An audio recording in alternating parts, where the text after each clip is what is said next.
The doctor's verdict was final. Unless Amina ate within days, her body would surrender. She lay motionless, refusing the spoon, even when her father held it to her lips. In the corridor, Yusef's shoulders sagged.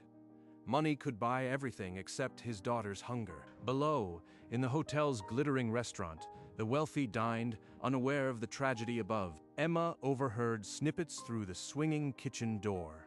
A desperate voice, a plea for a recipe. My wife used to make a stew. It was Amina's only comfort food. I need someone who can recreate it. He's begging for a dish. His daughter is dying, and all he wants is a stew. The request was absurd. A billionaire begging for a home-cooked meal. Yet it stuck in Emma's mind. I know what it's like to lose a mother. Maybe this child just needs a reason to remember. She decided to approach him, not as a waitress, but as someone who understood loss. Emma caught up with the billionaire as he stepped toward the elevator, his face hollowed by exhaustion. Sir, I heard about your daughter. I want to help. I can cook. Do you think I haven't tried? No one gets it right. Save your pity for someone else. I am not offering pity. I know what it is to lose a mother. Just describe the dish. Let me try. It was a lentil stew with carrots, celery, but the spice blend, cumin, coriander, cinnamon, and something else I can't recall. Something else? Did your wife ever mention where the recipe came from? Her family cook taught her. An old woman. I never met her, but that spice was her secret. It's cumin, coriander, cinnamon. Those jars were always in my mother's kitchen. Could this dish be hers? Back in the cramped staff break room, a colleague whispered that Emma was throwing her job away for a fantasy. But what if it's not a fantasy? What if this stew is the key? Emma found the night chef in the quiet kitchen and asked for 1 hour of burner space. Please, it's not for me. A child is dying upstairs. The chef grumbled, but handed her a spare apron. He knew about the billionaire's daughter. Lentils, carrots, celery, cumin, coriander, cinnamon. And that missing spice, what was it? She sautéed vegetables, added broth, and pinched in spices from memory. The scent rose, familiar but not quite right. Too much salt. The texture is grainy. This isn't it. The restaurant manager stormed in, furious. She'd commandeered the kitchen. You are a waitress, not a chef. Stop. He's right. I am just a waitress. But if I don't try, that girl dies. She threw out the failed batch and scrubbed the pot. Then she remembered. Her mother's recipe book was at home. Mama's book has a lentil stew. If anything has the missing spice, it's there. She lit the lamp and opened the worn book, its pages smelling of cinnamon and age. So many recipes. Lentil soups, vegetable stews, but none called comfort stew. Then, halfway through, in her mother's careful cursive, 3 words surfaced. The heading read, Layla's Comfort Stew, the exact name Yusef had used. Layla. That was his wife's name. How did Mama know her? A photograph slipped from the back pages. A younger Rosa beside a woman with dark, smiling eyes. That's Mama. But the other woman, could that be Layla? She turned the photo over. On the back, faded ink. Rosa and Layla, 1998. They were friends. Close enough for a recipe. This stew, it was meant to be mine. She closed the book with trembling hands. She had the recipe. Now she had a purpose. At dawn, Emma moved through the market with a purpose, selecting each vegetable as her mother once did. Soft tomatoes, crisp celery. Mama never settled for less, and neither will I. In her kitchen, she arranged the ingredients and followed the handwritten steps, every line a memory. Cumin, coriander, cinnamon, and then that final pinch. The one Mama guarded like a treasure. She could almost see Rosa stirring the same pot, humming a tune as she whispered it was for someone special. I never asked who. Now I know, and I am finishing her work. She tasted the broth. Tears welled, the missing note, hidden in her mother's cursive, had finally returned. She poured it into a ceramic pot, the steam carrying a quiet prayer. This has to reach her before she stops fighting. She wrapped the pot in towels, grabbed her umbrella, and stepped into the cold rain, heading to the mansion. The mansion stood cold in the rain. Emma rang the bell, the warm pot pressed to her chest. I brought a stew. Her mother's own recipe. Please, let me at least let her smell it. Let her pass. She's the one who came to me about my daughter. If there's any hope, I'll take it. An elderly nanny stood outside the bedroom, her eyes red from crying. She blocked the way. The nanny warned that Amina had refused every meal for weeks. The girl wouldn't even look at food. But this isn't just food. It's her mother's scent, her mother's love. I won't let her starve without trying. Yusef gently pushed open the door, revealing a dim room heavy with silence and the faint smell of sickness. In the center, a frail figure lay still, clutching a faded silk scarf.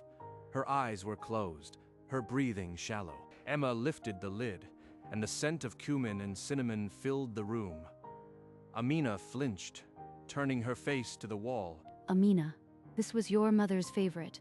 I made it the way she loved it. Just one spoonful. Your mother loved this stew. The scent of it always made her smile. Please, just one spoonful.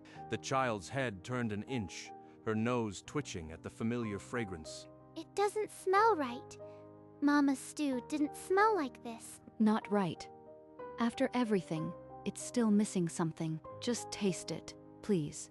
If it's not right, I'll leave and never come back. A shiver ran through the girl. Then, a trembling hand took the spoon and brought it to pale lips. The moment the broth touched her tongue, her face twisted in disappointment. She set the spoon down. It's wrong. It's not her stew. She didn't scream. She didn't throw it. She tasted it and said it was wrong. That means she remembers. Emma gathered the bowl and whispered a promise into the heavy air. The missing ingredient was out there. In the mansion's silent kitchen, Emma replayed every step in her mind. Her mother's hands, the little jar. Mama always reached for that unlabeled jar at the end, just a pinch. What was in it? Rosa's fingers tipped the tiny jar, and a dusting of pale spice fell into the bubbling pot. Emma rushed home and tore through the old pantry, pushing aside jars until her fingers closed around a forgotten one. Maleb. The label is faded, but I'd know that scent anywhere. Cherry seed. She added a measured pinch to the steaming stew, and the kitchen bloomed with a floral warmth. That's the missing note, the scent Amina remembered. She sealed the pot and called a cab. The rain had stopped, but her heart pounded louder than thunder. Yusef stood at the mansion door, eyes red. He had watched from the window, counting every minute. This time, she'll know. It has to be this time. Yusef led her back upstairs, his steps heavy with dread. The nanny had refused to watch again. When Emma uncovered the pot, a sweeter, floral scent bloomed. Amina's nostrils flared, and her eyes opened wide. The child reached for the spoon without being asked, brought it to her dry lips, and froze. Tears welled instantly. It tastes like Mama. She took another spoonful, then another. The spoon trembled, but she didn't stop for a full minute. In the corner, Yusef pressed his fist to his mouth, silent sobs shaking his shoulders. I feel strange. Then she set the spoon down and pushed the bowl away. Her stomach, unused to food, cramped, but she had eaten. It's enough. Her body will remember now. The taste, the love, the memory, all of it. The barrier was broken. Hope, absent for weeks, beat louder than the monitors beside the bed. Emma stepped into the corridor, her heart refusing to settle.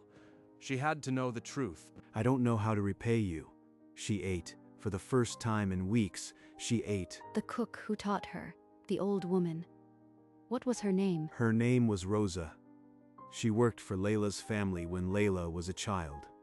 Why do you ask? Rosa. My mother's name. The same woman who held Layla. It can't be coincidence. She pulled the old photograph from her pocket. Rosa and Layla, arm in arm, years before. This woman, she's my mother.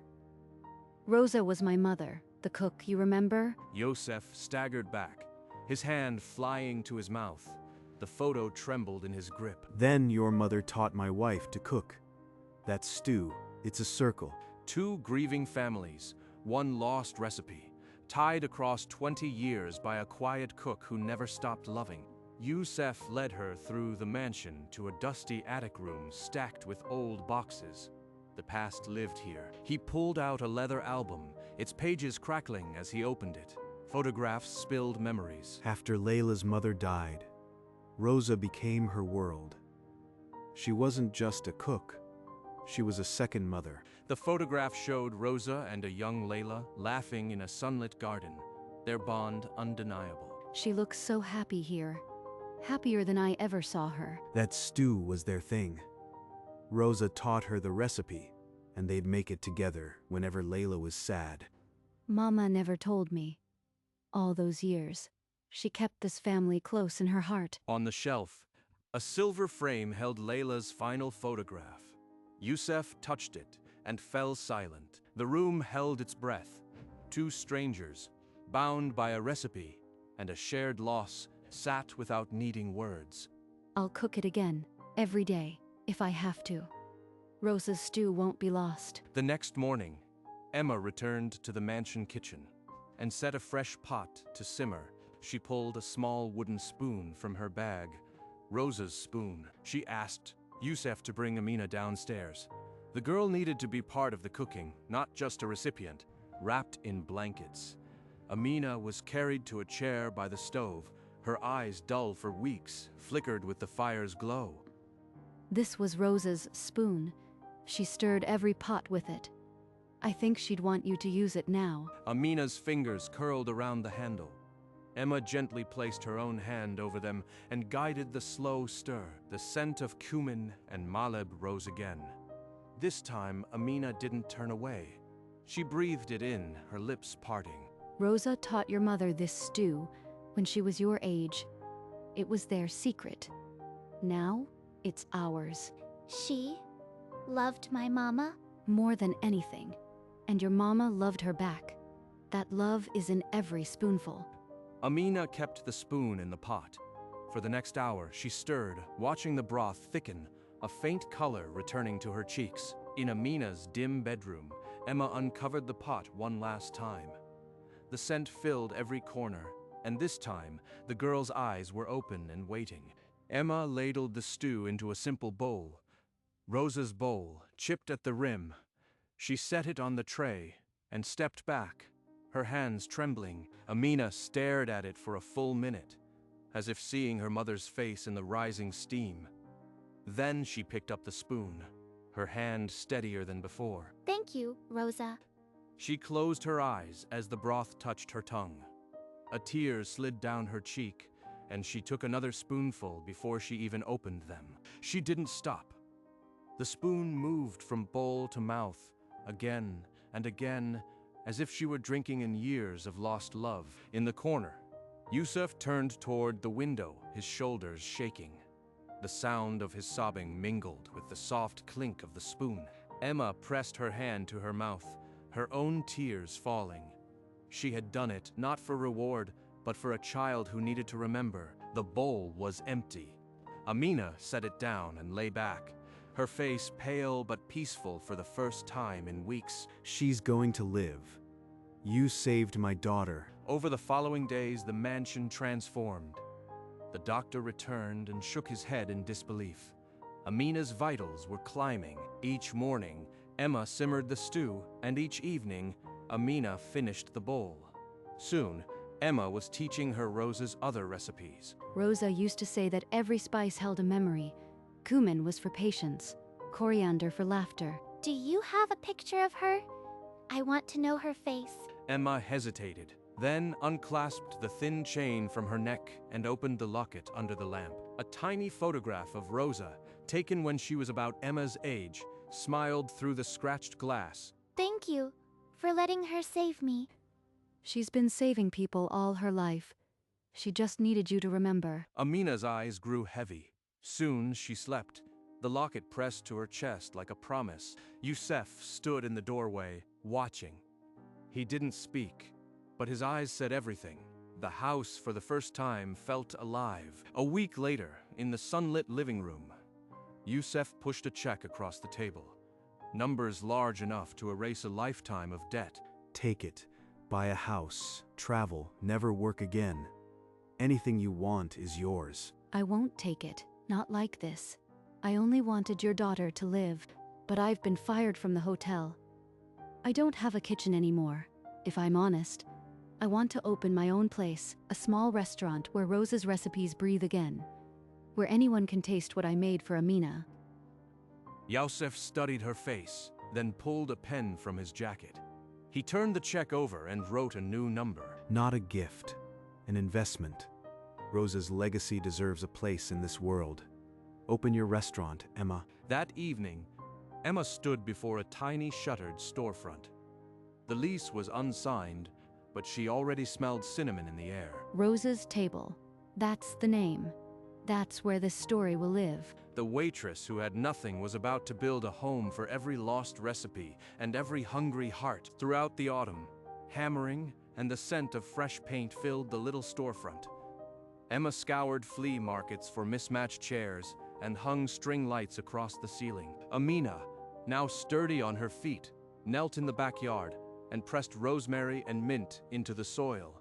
She told each plant its name. On the first morning, Emma flipped the sign to open.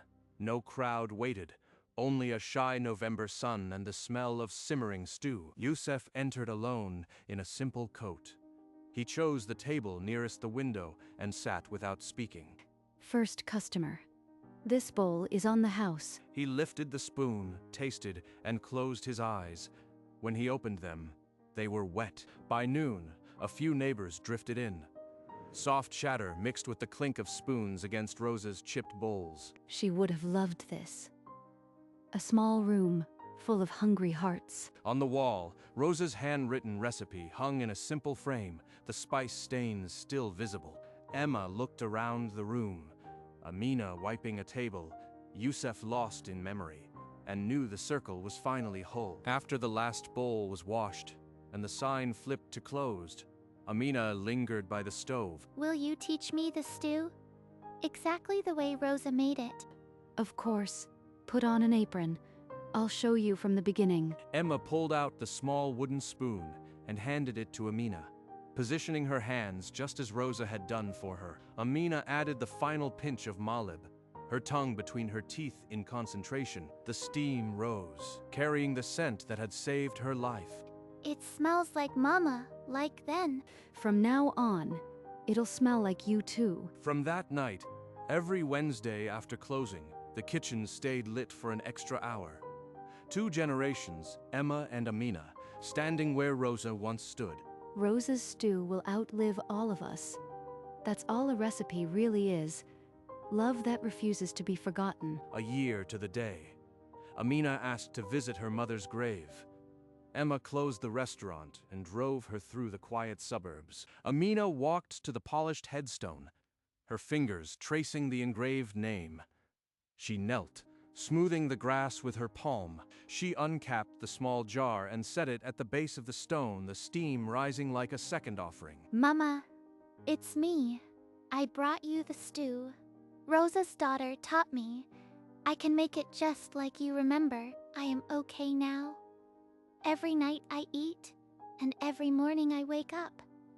That stew, it brought you back to me. She placed the lily beside the jar and touched the marble one last time, her shoulders finally relaxing. A breeze stirred the wildflowers behind the grave, and for a moment, the air smelled of cinnamon and maleb. Emma stood at a distance, her hand over her mouth, tears tracing the same paths they had months ago in a different room. Amina rose, dusted off her knees, and smiled at Emma. The circle had closed. That evening, Rosa's recipe was no longer just food. It was a promise kept and a grief finally laid to rest. On a warm evening, Rosa's table held its first family recipe night. The handwritten menus listed only one dish. Customers filled the mismatched chairs, locals, old hotel colleagues, even the doctor, who once shook his head. Amina stood behind the stove alone. Emma had only reminded her of the recipe once in the morning. She ladled the stew into Rosa's chipped bowls herself, her hands steady, her chin high. The first spoonfuls were met with silence. Then, a woman at the corner table covered her mouth, tears slipping. An old man wiped his eyes and asked for a second bowl. He said the stew tasted like his grandmother's kitchen. Yusef sat in his usual spot, his bowl untouched. He was watching Amina with an expression no check could ever buy. This stew saved my life. Now my mama, my Rosa, and I get to share it with you. The room didn't just applaud. People stood, some wept openly, and the air filled with the scent of maleb and slow-cooked love. After the last guest left, Emma hugged Amina tight. The recipe had traveled from Rosa's kitchen to a grieving mansion, and now to an entire neighborhood. Late that night, Emma opened Rosa's recipe book one last time and uncapped a fountain pen. She wrote on the last page, "To whoever finds this, cook with love, and it will always taste like home." Then she placed it in a glass case beside Rosa's wooden spoon and the photograph of Rosa and Layla laughing. A small brass plaque told the story. Customers paused, and some pressed tissue to their eyes. From the kitchen door, Emma watched a father explain the display to his daughter. Their bowls empty. The glass reflected the string lights, the faces of the two mothers, and the handwriting that stitched them together. Another child pointed at the case, then at her bowl, and asked her mother if it was the same. Emma smiled, turned to the stove, and added the final pinch of maleb into the simmering pot. The kitchen filled with its scent, a fragrance that had crossed decades and brought a family back to life. Above the door, the sign read, "Rosa's Table." Inside, a recipe that would never be forgotten. On a quiet Tuesday, a woman in a gray coat entered alone and sat by the window. She ordered only the stew. When the bowl arrived, she stared at the rising steam, then lifted the spoon with both hands. Tears rolled down her cheeks as she ate, each spoonful slower than the last. Emma brought over a fresh napkin and sat across from her without a word. The woman whispered that the stew tasted exactly like her grandmother's, a cook in a grand house long ago. Emma's breath caught. She asked the name, but the woman shook her head. The name was lost, but the flavor was not. They sat in silence, two strangers bound by a recipe that had traveled through decades of love and loss. The woman finished and pressed her palm to the empty bowl, a wordless thank you. Emma walked her to the door. The woman glanced back at the sign and smiled through her tears. The stew was no longer a family heirloom.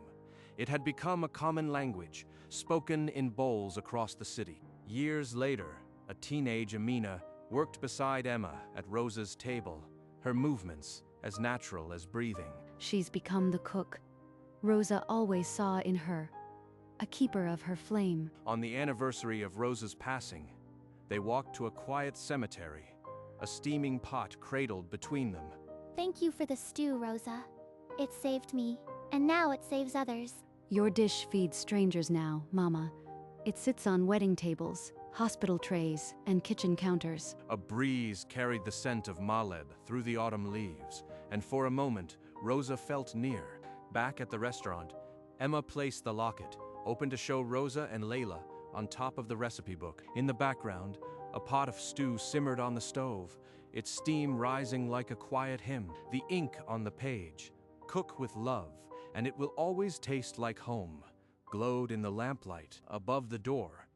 Rosa's table sign hung as a promise. Inside, a dish that had become love itself.